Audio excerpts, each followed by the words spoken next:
Akamoltan kabajamtoota hordoftoota miidiyaa madda nageenyaa kabajnii fi jaalalli keenya bakka jirtan maratti isin haa ga'u jecha oduu har'aaf qabannee dhiyaanne isinitti himuun faana turan ejersa wallooti.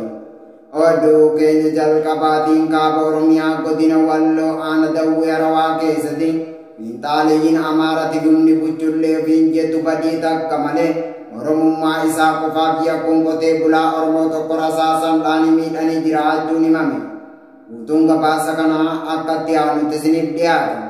Kaaba Oromiyaa godina Walloo aana Dawwee Harawaa keessatti humni addaa naannoo Amaaraa fi buchulloonni garaaf bitaman nama Muhammad Rihaan Abduu jedhamu maqaa shanee itti moggaasanii ganda dullatti jedhamutti dhukaasa itti banuun laphee gubbaa rukutuun akka miidhan maddi keenya bilbilaan ijaan arginuuf himee jira. Muhammad Rihaan Abduu dhalataa aana Dawaa Caffaa yoo ta'u bara 2020 obboleessi isaa Abbaa Shanee jedhame kan ajjeefame yoo ta'u abbaan isaa magaalaa Kamisee keessatti qaama hin beekamneen baatati miila sadii irratti rasaasaan kan ajjeefame yoo ta'u har'a mucaa isaa kan roorroo baqate ganaa irraa dheessuun aana Dawwee Harawaa ganda dullattiitti jiruuf jireenya geggeeffachaa jiru maqaa Shanee itti moggaasuun bakka inni jiru duukaa bu'anii gocha fokkotaa ilma namaa irraa hin eegamne irratti raawwatanii jiraachuu maddeen keenya garasiirra odeeffannee jirra. Muhammad Rihaan Abduu yeroo rasaasaan laphee irra rukutame maatiin achii kaasanii gara mana yaalaa bulchiinsa magaalaa Kamisee geessanii poolisoonni achittis qabanii kun shaneedha jechuun qabanii akka maatiinis ta'e namni tokko mana yaalaa san sheene akka hin ilaalle dhorkanii jiru jedhu maddi keenya gabaasa nuuf laate. Ilmaan Oromoo kanneen Kamisee keessa jirtanii fi akkasumas quuqa namummaa fi sabummaa qabdan Muhammad Rihaan Abduu akka lubbuun hin dabarre aarsaa barbaachisu bira nuuf dhaabbadhaa. Oromummaa isaa qofaaf yakkamee badii takka malee dhahame jechuun maatiin ergaa dabarfatanii jiru. Sababa Muhammad Rihaan badii takka malee Oromummaa isaa qofaaf yakkuun rasaasaan dhahame kanaaf maatiin yaadda guddaa keessa galanii jiraachuu dubbatu. Odeeffannoo dabalataan godina Walloo bulchiinsa magaalaa Kamisee mana hidhaa keessatti ilmaan Oromoo Walloo dararaan itti hammaachuu irraan kan ka'e lubbuun darbaa jiraachuu maddi keenya madda nageenyaatti hime. Gadda onnee nama cabsuun bulchiinsa magaalaa Kamisee keessatti ilmaan Oromoo Walloo jumlaan hidhaatti guuramanii fi guuramaa jiraachuu guyyaa guyyaan isiniif gabaasa turuun keenya ni yaaddatama.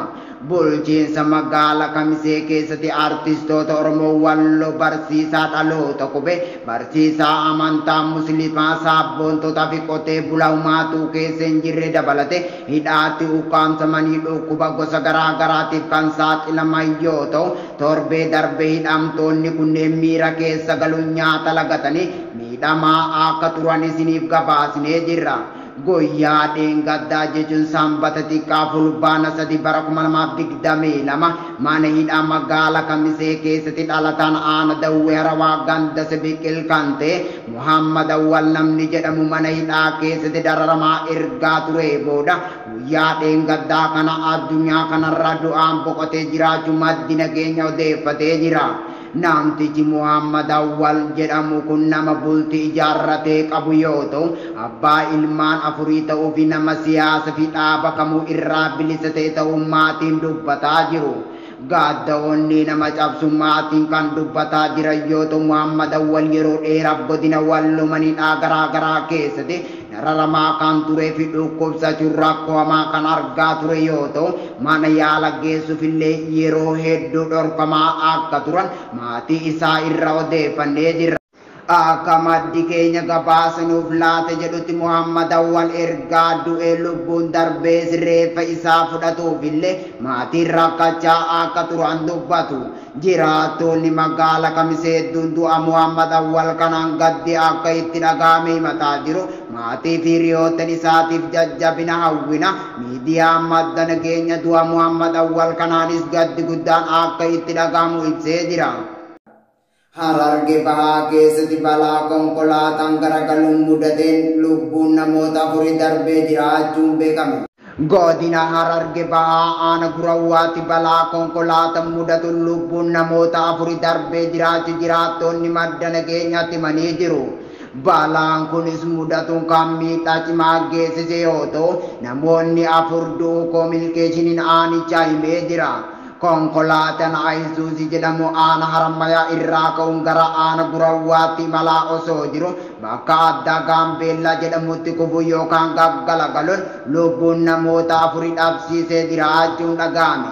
Akka Daayiriktarri waajjira poolisii aanaa Inispeektar Shitta Tasammaa jedhanitti balaa konkolaataa mudate kanaan lubbuun namoota afurii darbuu kan himan yoo ta'u namoota 5 irra miidhaan cimaan qaqqabuu fi namoota 5 irra miidhaa salphaan qaqqabee jiraachuu ibsee jira.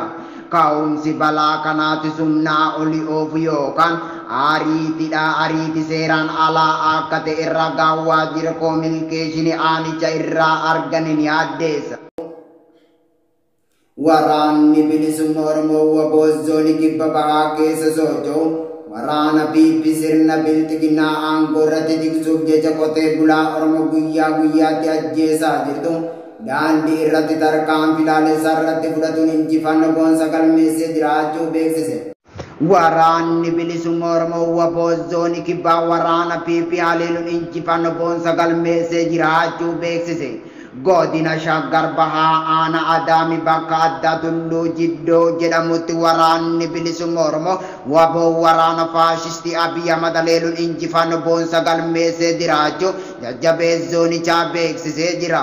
Irreef gaachan uummata Oromoo gootichi waraana bilisummaa Oromoo WBO waraana ergamtu bilxiginaa kan ilmaan Oromoo lafarraa duguuguuf kaayyeeffate shororkeessitoota faannoo Amaaraa fi xiinxaaleeyyii Amaara waliin ta'uun gocha sanyii duguugga qotee bulaa Oromoo irratti raawwataa jirtu.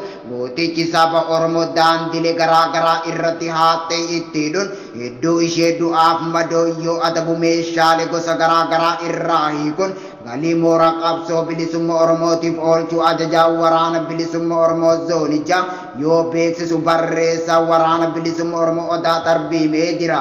Korommii zoonii kibba bahaa Cibran Jaalladhii Gammada Buttaanee Banarsi ergamtuu bilxiginaa kan naasuu ilma namaa hin qabne guyyaa guyyaan qotee bulaa Oromoo ajjeestu marsee tarkaanfii ilaalessaa irratti fudhatuun ajajoota ishee dabalate du'aaf madoon geggeessuun gumaa saba isaa baasee jira.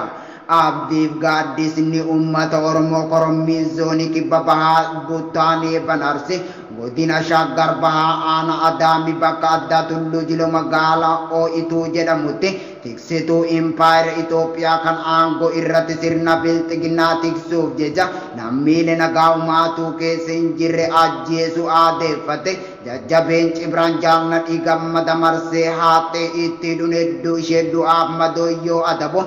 Kaanis madeessu meeshaalee gurguddaa gosa garaa irraa hiikuun galii mooraa qabsoo bilisummaa Oromootiif oolchu Jaalladhii zoonichaa irraa odeeffannee jirra. Haaluma kanaan waraanni bilisummaa Oromoo WBO'n sabboontota qarreef qeerroo ofitti simatuun leenjii siyaasa fi hidhannoo kennuufiin dirqamaaf bobbaase gumaa saba isaa baasaa jiraachuun beekamaadha. Akka maddeen keenya jedhanitti lolli garasitti geggeeffamaa jiru hin dhaabbanne jedhu nutis jala buunee kan isiniif gabaasnu ta'a. Gochi sanyii duguugga Horroo Guduruu Wallaggaa aana Amuura magaalaa Agamsaatti xiinxaaleeyyiin Amaara faannoo fi jedhu raawwattee fi gareen shororkeessitoota faannoo raawwatan shira siyaasa qindaa'een kan deeggarameedha jedhe KFO'n ibsa baase. Ajjeechisuu kanneessa magaalaa Agamsaatti garee shororkeessitoota faannoo fi xiinxaaleeyyii Amaaraan raawwatame shira siyaasaan qindaa'e kan geeddarameedha jedhe KFO'n ibsa baase. KFO'n ibsa kaleessa baaseen gaagaamni akkana irra deebina akka uummata hin mudanneef tarkaanfiin sirreeffama fudhatamuu qaba kan jedhu seeree jira. Ajjeechisuu kanneessan godina Horroo Guduruu Wallaggaa magaalaa Agamsaatti garee shororkeessitoota faannoo Amaaraatiin raawwatame shira siyaasaan qindaa'e fi kan wal hubate ta'een kan raawwatamedha jedhe ibsi KFO'n baase. Sababni kana jechuun nuufis duraan humnoonni nageenya mootummaa magaalatti gadi lakkisanii ba'an kan kan jedhe kaafaa'uun itti aansuudhaan humnoonni hidhatan Oromoo of fakkeessu naannawa san keessa socho'uun magaalattii seene jiraattota irra meeshaa waraana guuru addeessee jira.